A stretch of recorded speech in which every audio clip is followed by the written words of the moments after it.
Nisulod ko sa seminaryo niadtong Hunyo 1995. Na-ordain ko, dinhi ko nag-eskwela sa San Carlos Seminary College. Niya pagkahuman diha, tulo ko katuig nga nag-eskwela sa philosophy. Gipadala ko ngadto sa University of Santo Tomas Central Seminary para adto ang akong theology. O dito ko nahuman sa akong theology. O na-ordain ko pagkapari pagka June 22, 2004. Siyam katuig na ko eskwela. Niya 40 na akong edad ato pagka-ordain ako. Karon kay 18 naman, adali ra kayong kwentahon. Ang una na kong assignment pag kahuman akong ordain atong June 22, 2004, mao ang paghuman sa akong degree sa licentiate sa canon law. Mao tong nibalik ko ngadto sa UST o nahuman ako pagka 2007. Kani laging bugo-bugo ta, dugay kay mahuman. Unya nibalik ko dinhi, diha ko gibutang sa SPFY, Spiritual Pastoral Formation Year. Ang mga formators mi sa mga seminarians nga hapit na mapari, mga duha na lang katuig mapari na. Kami maoy, ako usa ko sa mga formators ug usa ni sa akong mga buotang estudyante. Nganong di man mo motoo nga kabuotan ni Father Arnel. Unya pagkahuman sa 7 katuig pagka 2015 gibalhin ko sa prison ministry sa Cebu Archdiocesan Prison Apostolate ug diha ko ga resident sa Santo Rosario. Nya dayon gibalhin dayon ko dinhi pagka 2019 August 6. Mao ni ang akong unang parokya as kani-ganing pari. Una nga hinaut unta nga niining akong naagian nga mga lugar o mga assignments. Hinaut unta nga jutay ray nagmahay. May unta o galabi ang nalipay. Sa inyong paminaw kamurong ni adinhi pila ka buok nagmahay taas ang kamot. Ay salamat wa manimba. Kamong sad pakaron ingnon sa mong nalipay. Kanus aman makalipay ang usa ka pangulo sa iyang katawhan nga giatiman sama namong mga pari, mga obispo, mga hari. Sa unang pagbasa, ang pari maoy unang nakakita sa paagi aron malipay ang mga tao. Ug unsa man na ang basahon gikan sa templo. Ang templo nga tinud-anay tuas langit, nya nanaog ang templo dinhi sa yuta nga mao si Kristo. Gani ningon si Kristo, gub-an ninyo kining temploha ug ako ning tukuron sa tulo ka adlaw. Ang iyang lawas iyang ipasabot. Nya kadtong basahon didto sa templo nga nakit-an diri sa atong unang pagbasa, pulong tos Ginoo. Sa dihang nakita sa hari, iyang nabasa ang pulong, naguol kay siya og iyang gigisi ang iyang biste og iyang gitigom ang tanang tao og gipabati to niya ang pulong og silang tanan niingon, sundon gyud namo ang pulong, ang kasuguan sa Ginoo. Kitang tanan bisan kung saon natong paningkamot, basta nasimang ganita sa pulong sa Ginoo, di na kita makahatag og kalipay.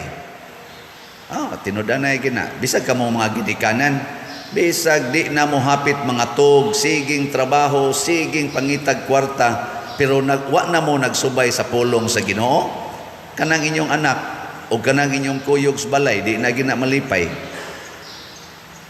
Pag naog bitaw ron ako, lipay kay ko kay nagpundok ang ato mga staff din hina na ay mga uniform nya ila de kong gi-greet og happy anniversary ana Lipay sad ko. Nangalipay baka na sila wa ko kibaw. Basig na pugos lang. Pero tanaw na ko sila mga naong malipayon man. Pasalamat sa kus Ginoo, Lord, salamat nga nakalipay. Nakatuman ba ko sa pulong sa Ginoo? Naningkamot pagtuman. Pero gamay pa kaayo kog agi.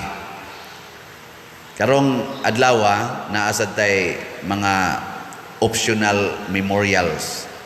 Kani sila si mga martyrs nga si John Fisher o si Thomas More sa England ni sila. Gipangpatay ni sila ni Henry the Eighth, King Henry the Eighth katong nakig-divorce sa iyang asawa. Nya gisupak sa mga ani nilang mga pari o iyang chancellor, gipatay niya. Nya naasa tay santo nga si San Paulino Sanula sa kaobispo. Kani sila mga modelo ni sa pagtuman sa pulong sa Ginoo niya.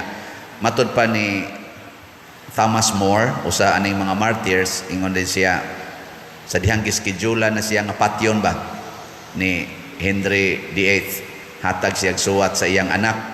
Ingon siya, makasasala man kay kuday. Angayan sad ko nga patyon mo nang nagpasalamat kay ko sa atong hari nga maoy nihimo og pamaagi aron malimpyo ang akong sala. O lipay kay ko nga iyang limpyuhan ang akong sala pinaagi niining kasakit nga iyang gipahamtang nako. Nindot no? Awa mo nindot ti ana. Ang iya bang realization ba makasasala kay ko? Nya naa may ni paantos niya. Nagpasalamat siya kay instrumento sa Ginoo para paglimpyo sa iyang kahugawan. Imbis masuko siya sa hari, nagpasalamat na noon. Maunay kinabuhi sa mga nagtuman sa pulong sa Ginoo. Kamo mga bana, sigihan mog away sa inyong asawa. Moingon mo, makasasala bitaw kay ko. Salamat sa paghatag, Lord ha. Aning klases asawa nga murag tigre. Ano mo? O magsige mog mahay. Klaro anang mga naong ninyo. Labaw na ni mga asawa, pananglitan ron ang imong bana mangulatag nimo. Mabuwag ka. Or moingon ka, makasasala jud kay ko, Lord. Salamat nga imo kong itagaan og bana nga mulimpyo sa akong sala. Perti ng laguma sa akong naong. Pero limpyo na akong kasing-kasing. Kanindot ana no? Hasta mga anak, kamo mga anak, inyo mga ginikanan, kusog kayo mga saba. Ingna, makasasala kay ko, Lord. Sige lang kog duwa aning computer. Sige lang ko aning tanaw kay ko aning mga porn. Ana, nya tapulan kay kustanan. Salamat nga gilatos ko sa akong mama ug papa. Perting daghanang labod sa linatusan. Yapay nang labhag sa akong ayaw kiha-kiha dito nga child abuse. Ayaw. Ingna, salamat Ginoo nga imo kong gilimpyuhan. Ano? Anong mura mamugdili makumbinser? Tanawa ra gud si Kristo, wa man na siya sala. Pero iyang himo ang iyang kaugalingon nga sakripisyo. Og mao kana ang kinabuhi sa usa ka pari ug sa usa ka pangulo. Ug mao na ang hitabo karon sa mga nasod nga nanag-away. Porting paningkamot nila build sa ilang mga infrastructures karon gipangguba na sa mga bombs and missiles nga nanugpa didto. Luoy kaayo.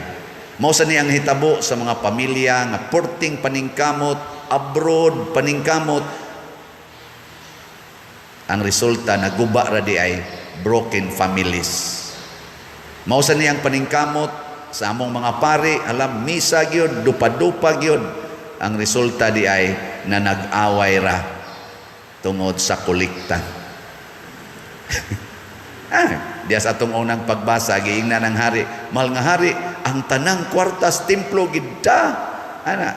May nga hari kay walang sad manumbaling kay usahay og kanina gani moy awayan ang kwarta way giila ni oy.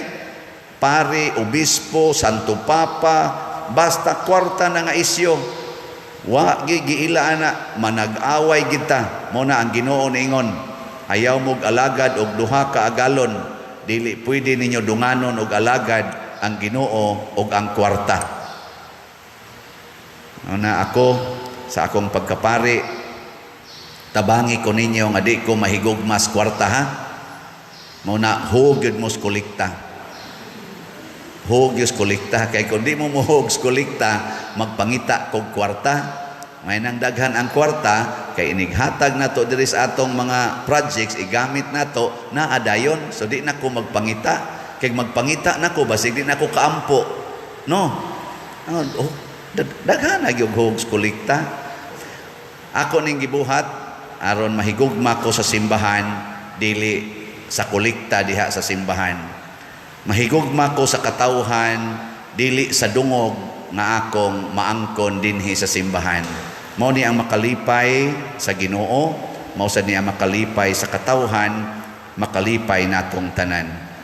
So hinaut unta inyo ming iampo nga akong mga kauban nga magmadasigon mi kanunay nya kung duna sad may mga problema, hinaut unta nga inyo sad ming iampo nga dili mi madala o dili mi makasupak sa pulong sa Ginoo tungod lang sa kabugat sa problema. Manindog ta.